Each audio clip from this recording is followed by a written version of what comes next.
Okay, so thank you for coming. As always, these revision classes, we will try and record them. I'm experimenting with a video of this one.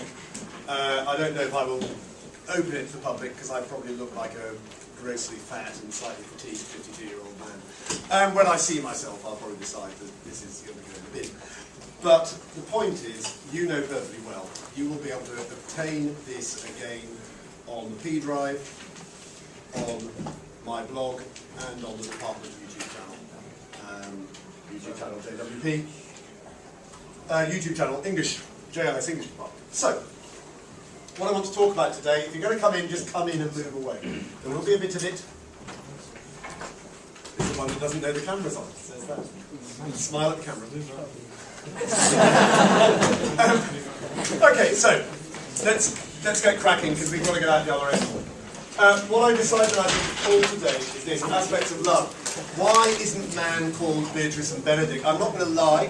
There have not been hundreds of boys coming up to me this year going, "Excuse me, sir, why isn't much ado about nothing called Beatrice and Benedick?" But it does interest me. In the 12 years or so that I've taught this text at various levels, I usually get one or two people inquiring from time to time, and those of you with a capacious knowledge of post-16th century art and culture will know that everybody who's been influenced by this play and has written it in a different form, whether it be an opera or whatever it might be, has tended to call it Beatrice and Benedick. Because they're the characters that we like, and they're the characters that are fun, and they're the characters that are all these things. Beatrice, the unusual, perky, active Elizabethan woman, very unusual. Benedick, again, equally perky, equally fun, full of jokes, running the play by the end of the play.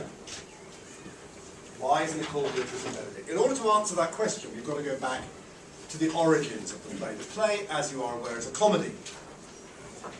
And we need to think for ourselves for a moment about what a comedy actually means. A comedy is funny, it's going to make us laugh, I accept that, but there are rules to every genre of literature. And the rules of comedy were laid down way back, 4th century BC, probably, late Greek comedy, or what was called New Comedy, out of the ancient Greeks, and going into the comedy that the Romans wrote, which was the comedy that Shakespeare would have been influenced by reading and looking and seeing what pre-existed. And the whole point about this, the comedy, in any form, existed around a love story and the struggles of those lovers to get to a happy ending. The whole point of a comedy is that we're going to get to the happy ending. The humour will always come, if you're going to come in, don't lurk. The humour will always come from a sense that there is a central pair in love, and they have to overcome obstacles which are put in front of them, often by a father figure or an older figure. The girl particularly will end up being wronged in some way, and it's only once those wrongs have been ironed out that the happy ending can happen. And when Shakespeare wrote Much Ado, he was writing exactly to that comic pattern. The whole point of a comic plot is that it turns on recognition. So, the plot hinges on recognition. It hinges on this realisation that somebody has been done wrong. And this is where Much Ado, I think, begins to speak to us. We're familiar with the idea that nothing, noting, coincide and are effectively the same word. We're familiar with the idea of noting, taking notice of something, i.e. recognising where things happen. So just think for yourself, I'll give you 10, 15 seconds. Where does recognition, noting, take place in this play that will enable the happy ending to happen? We've got a bit at the far end, not at the beginning. Just talk to your neighbour, whoever it might be, hopefully it'll be somebody who isn't in your set. Talk to your neighbour, just work out, where does the noting happen? Go for it.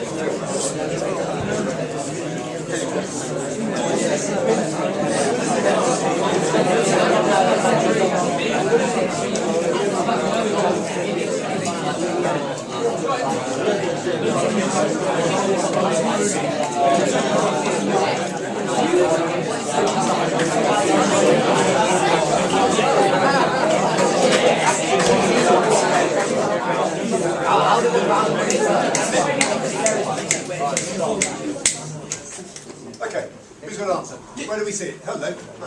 So in the ball scene, they don't know that Beatrice and Benedick don't know that they liking each other. By the ball, you mean the master ball? Yes. Okay, Act 2, Scene 1. Thank you, wherever that came from. It grunted down here.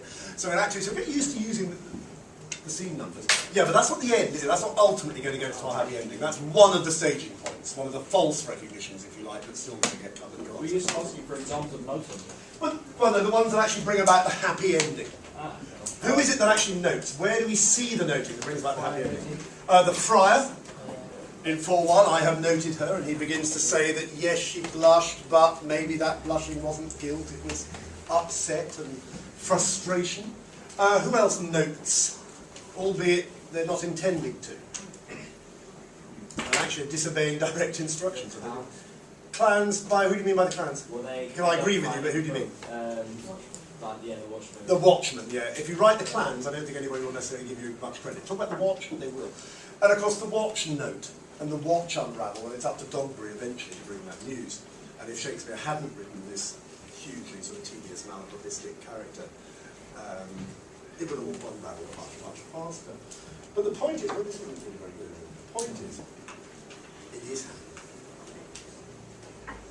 The point about this, therefore, is that in any issue, in any play of this type, we've got to have a character who's at the centre of the issue of noting and misnoting, and that character is Claudio. It's not Benedick. It's the character who is the centre of the love pair. Because the love pair surely are Hero and Claudio. They're the two that fall in love, they're the two whose love is thwarted by Don John and so on. Where does the mistaken identity come into the Hero-Claudio plot? Easy one, where does it come in? When Claudio is like outside her tower, is it? And then he sees a reflection of two people in the window, and he thinks that's Hero and another man, but it's actually Ursula and someone else. Okay, at this point, whilst I'm not going to say no, and I'm going to say thank you, let's clarify that for a moment. Somebody give me slightly more detail, slightly more precise detail, please. It's a scene that doesn't exist in the play. Go on. Claudio mistakes Margaret for Hero. Yes, it's Margaret, not Ursula.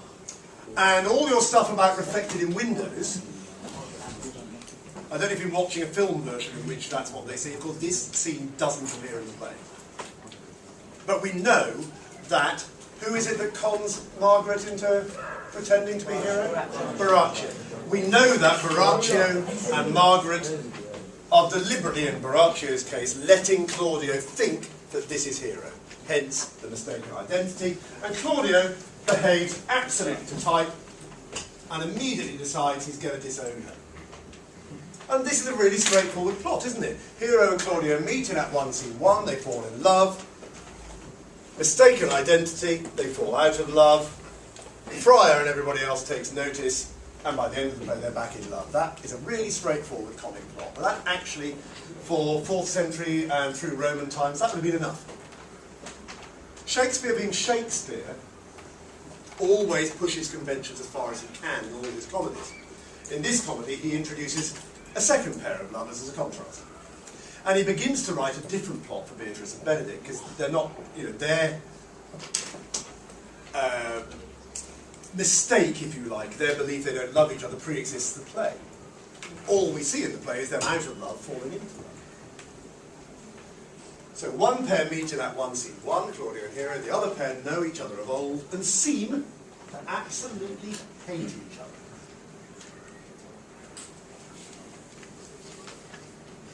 It doesn't alter the fact that our comic pairs still exist, and the prime comic pair is Claudio and Hero.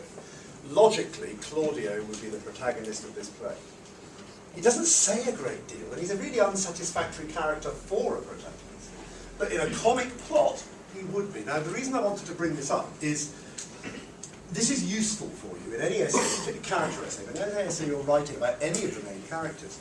If you're writing about Claudio, it's often quite hard to think of something to say about him, but if you accept that he is actually a major character, and you talk about him as a protagonist of a standard comic plot, then you've got ammunition you can actually talk about him here in the same.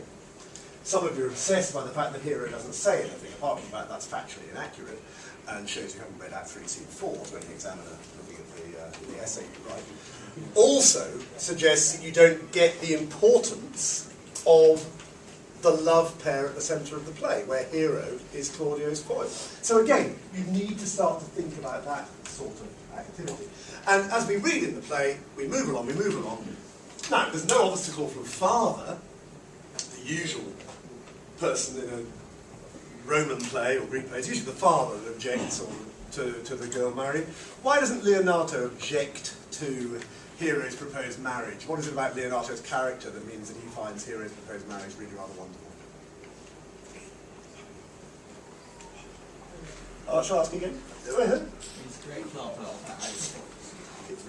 Great lover of the aristocracy and rank. And Claudio is indeed a prince bishop. Claudio is a prince, he's a prince of Florence. Leonato can scent what? What can Leonato smell by this marriage? Money? Wealth, same thing. Sorry? Increased status. Leonato is obsequious. Leonato is a social climber. Leonato will do anything for Pedro if it means that he gets to elevate his status, and that means marrying his daughter off to him, and he's perfectly happy. So he's not the issue that causes the problem. The issue, of course, is Don John. And in a year when there's a new Star Trek film, it seems apt to talk about the dark side when we talk about Don John. By all means use the word bastard, by the way. Don John is a bastard, that's what he is. He's called Don John the Bastard, he's called Don John the Bastard in the cast list and in the play. And to an Elizabethan audience, a bastard was always untrustworthy. That was just a trope of Elizabethan drama. If somebody is called X the Bastard, we know that they are a baddie. So, what have we got? I put a little Darth Vader quotation in there for just to sort of help us. But the point is that if John is a sort of prototype Vader, as I'm calling him, he's got to start controlling Claudio. And so we start to think about how Vader does it. Of course, he does it by playing on Claudio's jealousy, Claudio's sense of being uncaring, his selfishness, and therefore to the fact that in the end, Claudio becomes so utterly self-righteous that he refuses to see anything positive in anybody that he goes anywhere near. And I'm going to ask you, I think, on the next slide. Yeah. I'm looking here for a couple of things about Claudio. And again, have a look. I hope some of you have got copies of the text in front of you. If you haven't, it's a shame, but if I'll just stick one on that table, then you have. I'm looking for this, thinking about this. From the first two acts, I'd like you to find any quotations, short quotations, quickly, that show Claudio as innocent, naive. You know, the whole world in front of him and he's excited. And similarly, after the middle of the play, I want to see him being jealous. I want to see him being cruel, being self-righteous. Now, if you're listening to this at another time, or if you're watching this at another time, you can pause and do that now in the room. Let's just see if people can find any now quickly. Give you a couple of minutes to look and talk. The idea of that change in his character. I'll shut up, you've got 2 or 3 minutes. Share them, find them and share them. Go for it.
I assume you're writing 4 paragraphs.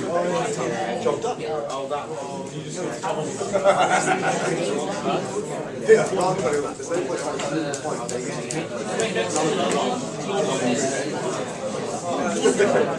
What have we got?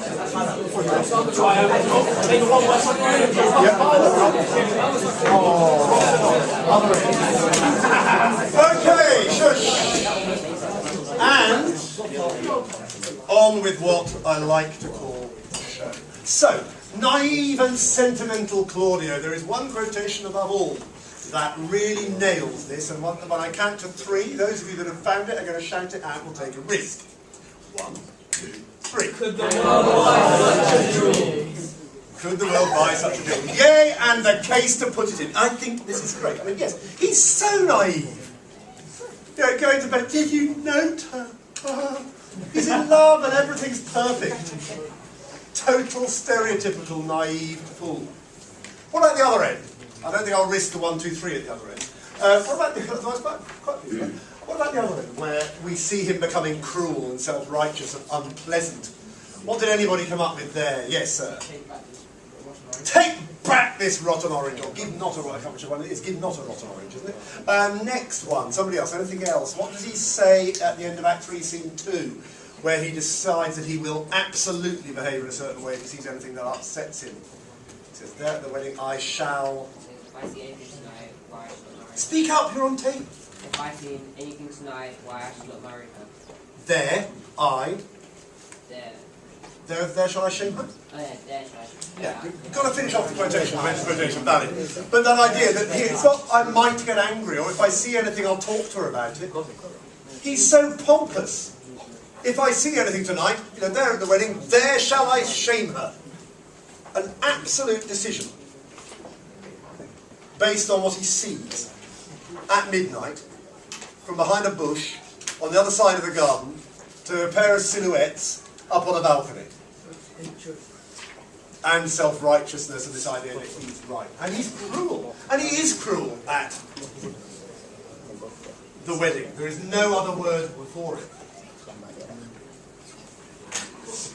The beauty of a character essay at GCSE or IGCSE is what the examiners are looking for the higher end, and I hate talking about what the examiners are looking for, but what you should be looking to show is how characters develop. One of the faults of a lot of people in this room, and I'm basing that on my class, in the mock exam, was that a lot of you tended to write about Act 1, Scene 1. It's a massive act, and you can find almost everything you want in Act 1, Scene 1. But what you'll never show in Act 1, Scene 1 alone is how characters change. And what we're looking for in a character essay is how characters develop through the play. And in terms of Claudio, this is what we've got to nail. Innocent puppy at the beginning, becoming cruel and self-righteous and everything else, before having to learn a lesson, in the true tradition of comedy, and to repent, to say he's sorry.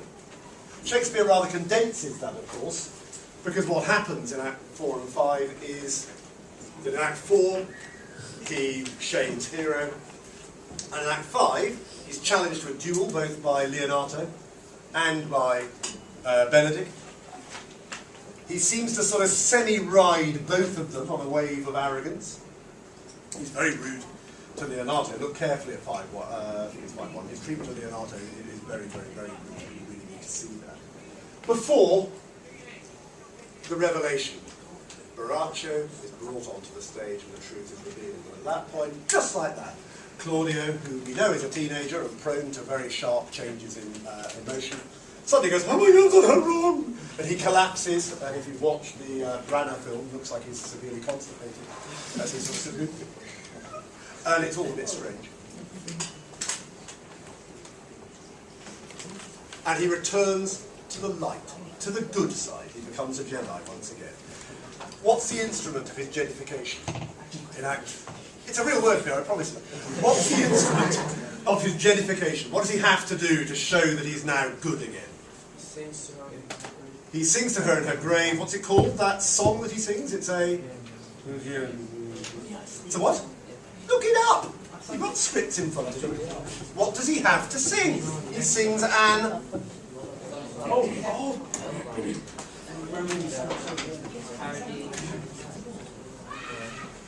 Look it up in that 5, 6, 3. What is it? It's our what? No! Benedick writes sonnets for Beatrice. This is not a sonnet. This is what you sing over somebody who's dead. An epitaph. He thinks she's dead. And he bares his soul and says how sorry he is. And returns to the light. Bill, I have a question. No. Is this going to link back to why the play should be... Yes. At the same time, Hero is a heroine. It's not, it's not called, the play may not be called Claudio and Hero, but she is the female in the central love couple. Therefore, she has to fill in various things. She's dead innocent and she meets her love early in the play. There is a sense of being duped. He is tricked. She is attacked by the malign forces. She has to hide and fake death, which is what happens in every good Roman comedy. Shut her in a room and pretend she isn't there. She does this, and she can only return once light has been restored and once it's safe. But Shakespeare continues one of the many themes of this play when he brings her back, because even then it's not simple. She's brought back masked in that group of 3 women that are asked to appear, and which one is she, and we don't know, and we pretend that nobody knows it.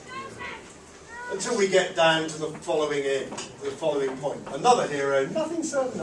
One hero died before, but I do live, and surely will live. I am a maid. She gets to make this clear statement about her virginity, her purity, and her trustworthiness when she says that she is a maid in front of everybody, and everybody believes her. And calm, peace, and happiness reign at the end of the play. This is what a comedy needs. It needs to travel from happiness through darkness back to happiness again. And it does. The simple fact is, linking to MAAN, I've got a little bit more.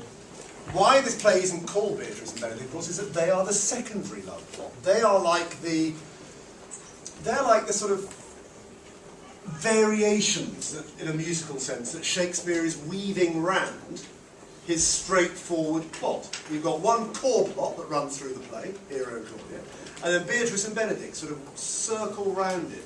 Yeah, they're much more entertaining to us. I don't know whether they would have been Elizabethans, I've got no idea.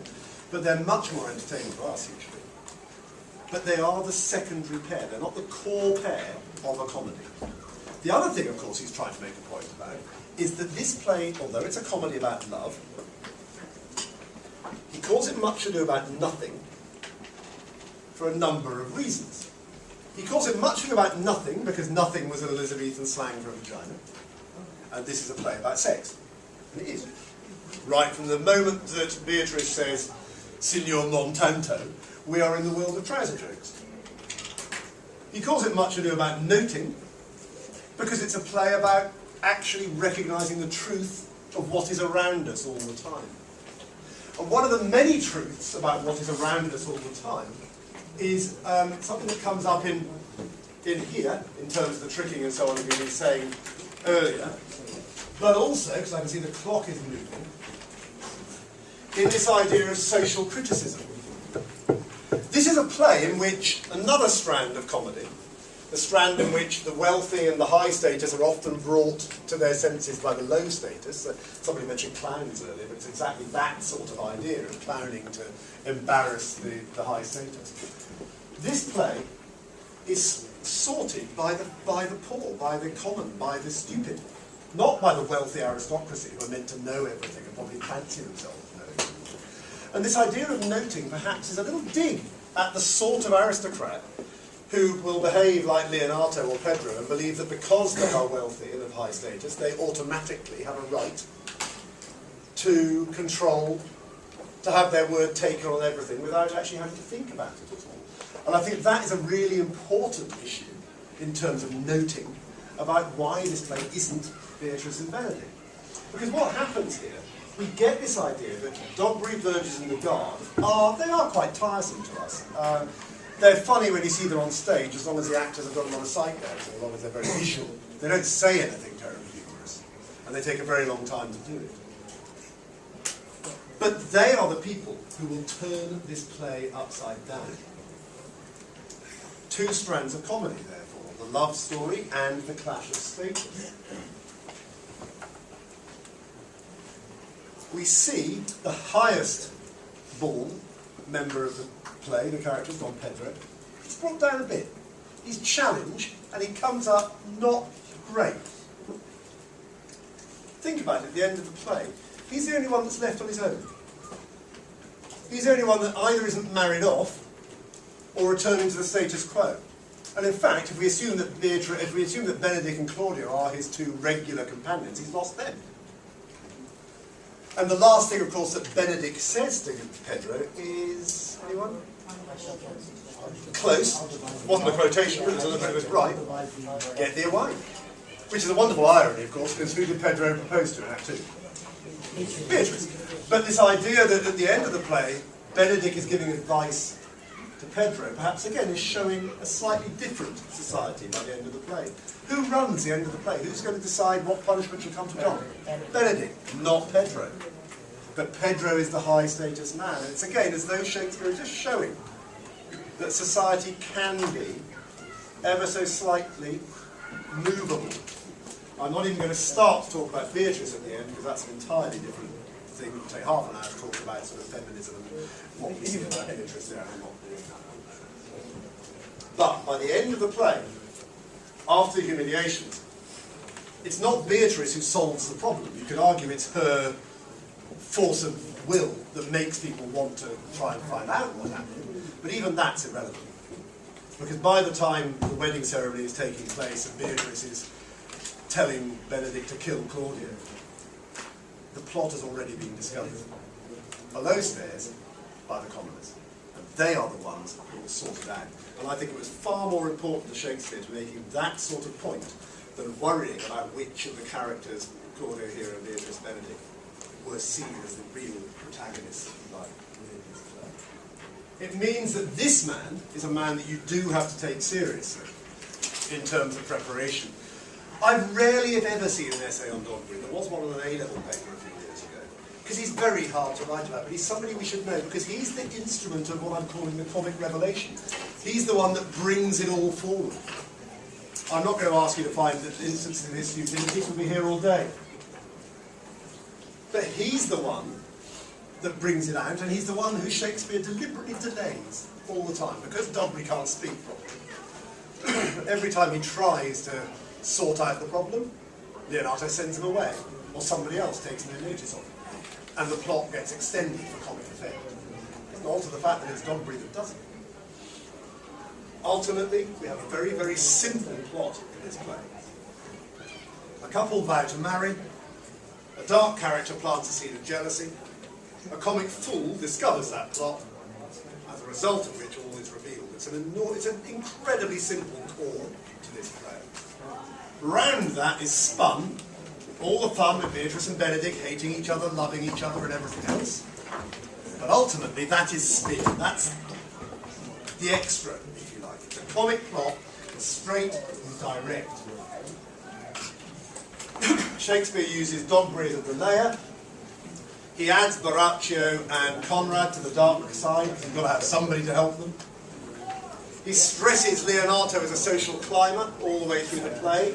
Perhaps again that's something that he's critical of. And he introduces a subplot that really does introduce two of the finest characters in his plays. I have to say, of all the Shakespeare plays I know, Beatrice was the only character I'd actually like to spend a couple of hours on a train with. I think you have a riot in a conversation. I can't imagine you get a lot of fun with Hero or Leonardo or Pedro or various other, Gertrude from Hamlet. Can't be a barrel of laughs. But I think Beatrice would be huge entertainment.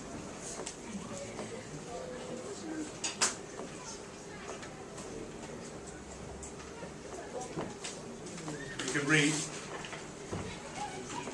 why this play isn't called Beatrice and Benedick, therefore. They're important, they're impressive, but it's not the point that Shakespeare is trying to make. He's trying to talk about social status, he's trying to talk about attitudes to truth, honesty, and everything else. He's trying to write a comedy, and for his comedy, the comic pair that actually are the traditional comic pair are not Beatrice and Benedick, they're Claudio and Hero. therefore, to call it Beatrice and Benedick is to alter completely the message, if you like, that the play is trying to give out. And I think that, in answer to Manav's question, but also to wind up today, is enough for you to be thinking about. The reason for what I'm saying is quite simply is this. It's very easy when you're revising, when you're thinking, to let yourself think solely in terms of, we're going to think about Beatrice today, I'm going to think about Benedick today. Try and see the play as a whole. Try and actually see an overview. So that there's elements today that could be worked into almost any essay you might have to write. You could be writing about Hero, Beatrice, Benedick, Claudio, Leonardo, Pedro, Dogberry, certainly. And there's messages today that are part of those essays. There are messages today about themes, whether that be noting, whether that be love, whether that be whatever it might be, deceit, or whatever it might be, this idea that the deceitful character has to be introduced in order to destroy the plot and so on and so forth. If you prepare to write an essay, you might write quite a good essay, though those of you that did that in November failed, usually. If you prepare to just understand the play, you have a far greater chance of answering any question that the board put in front of you this summer. This play has been examined probably more than any Shakespeare play, other than Macbeth.